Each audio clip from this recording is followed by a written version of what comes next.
welcome to Savitri Foundation, Mr. Praveer Malik. Praveer is a management expert, but more important thing is he has studied Savitri in great depth, and it is a very unique kind of a thing that he has been able to combine the perspectives of Savitri into his management, into his programs of management. He used a number of seminars, lectures, talks on management themes. In fact, he has a number of books also, and he is a well-known published author in the field of management. So today, Praveer, we shall be looking into the management perspectives from Savitri. Can you please tell us something about that? Sorry, Mr. Deshpande. I think that one of the key things, if I were to say, is that when we look at management structures, when we look at the existing models and so on, they're structured to really help manage a world that existed in the past but really no longer exists. So today we have a world that is changing very rapidly. There are very different ways in which we need to manage in this changing world. And I think that Savitri really offers some suggestions and hints as to how to go about this. Mm-hmm. From Savitri? From Savitri, yes. Yeah. Yes. Now, before you proceed, let me just ask or make a couple of statements.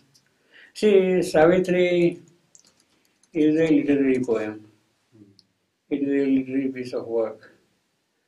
Savitri speaks of spiritual possibilities and realizations.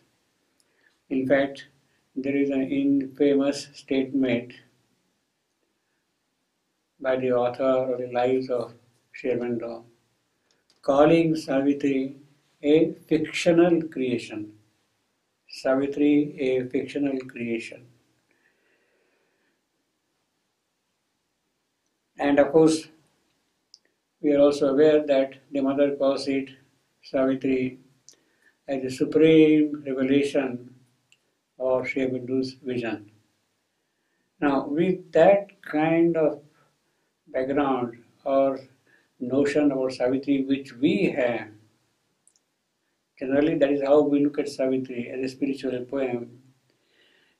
Do you really think that one can look into Savitri from the management point of view? Yeah, absolutely. I think that if you look at Savitri, even the structure of Savitri, Yeah. there's a whole section, the book of the Traveler of the Worlds, for instance, Yeah. that describes in great detail, Mm-hmm. of course, the many different layers of practical existence. Yeah. And the fact of the matter is that any organization is comprised of these very layers. Mm-hmm. And so when we consider those insights in Savitri, Yeah. then they're directly applicable to any kind of organization. And here I would say organization, we can think of organization as really being quite complex. Yeah. So starting from simple thing like maybe a team of a few people, Yeah. to an entire corporation, to a market, Yeah. and to a global system. I think this is all great insight is provided into how to manage, how to look at the different problems that exist in each of these areas through application of Savitri. Yeah. Yeah. Well, I mean, you're talking about the book of the Traveler of the Worlds. Yes. You're talking about the book of the Traveler of the Worlds, Yes. book 2 of Savitri. Now, of course, it covers the entire range of cosmic consciousness at different levels in different ways, the interactions and the interplay and things of that kind. And it is in a way understandable that one would be able to see from those revelations something which will be useful, applicable, directly making a kind of an impact in our day-to-day activities in life, in dynamism, in commerce, in trade, in management, in all those aspects. One can kind of imagine that sort of a thing. But still, my question would be, will that be basically something of a theoretical nature, not giving direct professional indications, yes, you should do now this, you should do now that, the sort of brass tacks which a professional would need. Can those be also seen in Savitri? Yes, so in fact, I give a concrete example. Please, yeah. Of there's a book that I had recently written in 2011, yeah. which is called Redesigning the Stock Market. Mm-hmm.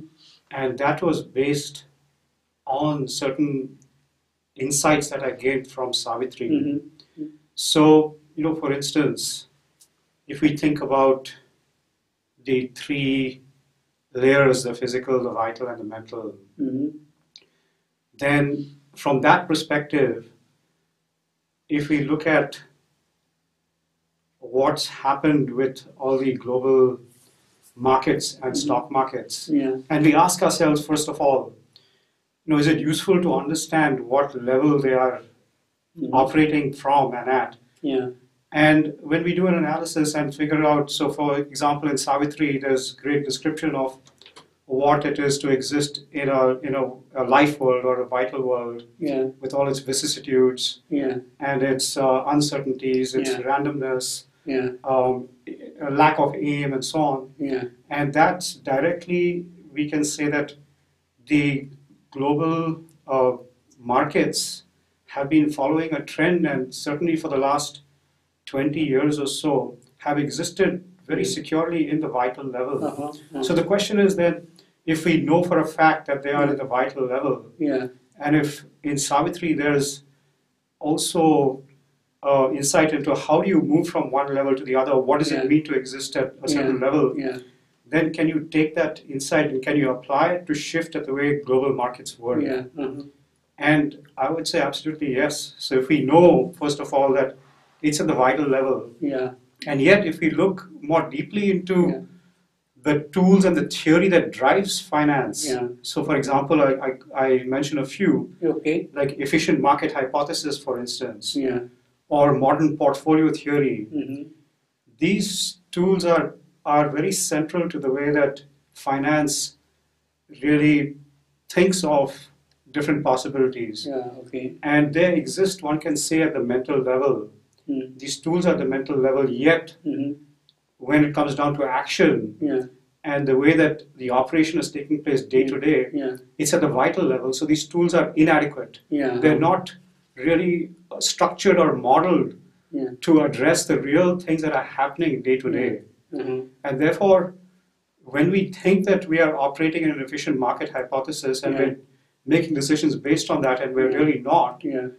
then we are creating a bigger problem. And I would say that in many respects, the global financial crisis that we have experienced yeah. in the last decade or so, yeah. particularly from 2004, yeah. has been a direct result Mm-hmm. of this misapplication of this tool set. Mm-hmm. So here's something very concrete. Okay. Yeah. And so what it means is that even further, yeah. what we need to do is we need to recreate tool sets yeah. that really say that, okay, if we're operating from the vital level, yeah. then let's create some tools yeah. by which we know we're operating in the vital level, yeah. by which we know what the nature of different projects, products, stocks is going to be in the vital level. yeah. And let's not fool ourselves. Let's really be certain of what we're doing and use the right set of tools. So yeah. I think that there's a whole financial theory itself is based on this idealistic level. And it needs to be, the fact of the matter is that it needs to be rechanged. It needs to be changed entirely Yeah. to address the situations that we faced over the last decade. Yeah. And this is a direct result from having read Savitri. Mm-hmm. No, but how is Savitri going to solve the financial crisis?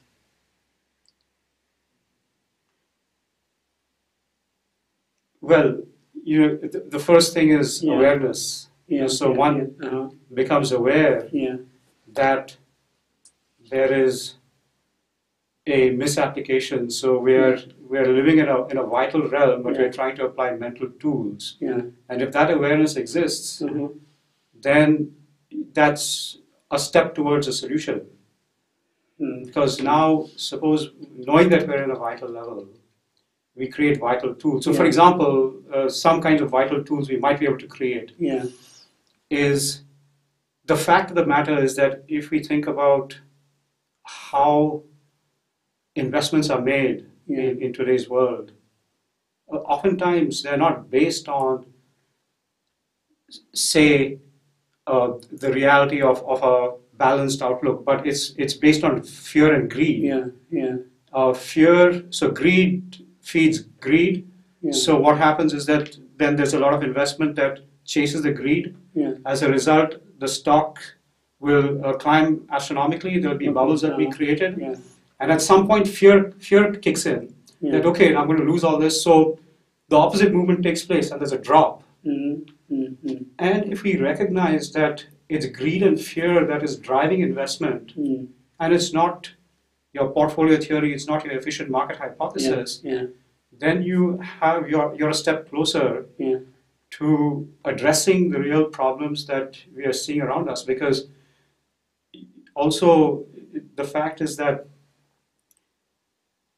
when it's fear or when it's greed that's driving Yeah. the way investments are made, Yeah. then it's irrational amounts of money flow into a particular area, a Yeah. particular spot. And that huge volume of money begins to uh,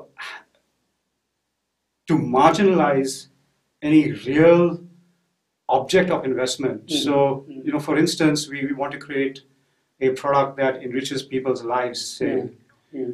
or that may be very good for agriculture so that you Yeah. can diversify, Mm. say, in a small area of land or something like that. But the opposite result is happening because now what you're doing is that instead of really creating tools that help cultures, that help environments, that's all tossed aside. And what is taking its place is this impulse to make money, Yeah. which is driven by this greed fear cycle. Yeah. Yeah. And so there's a standardizing effect in which we lose the depth of possibility, and everything becomes kind of standardized, Okay. Yeah. which is the problem. So, for instance, if we look at recently the Greek debt crisis, Yeah, in fact, I was going to ask you that question.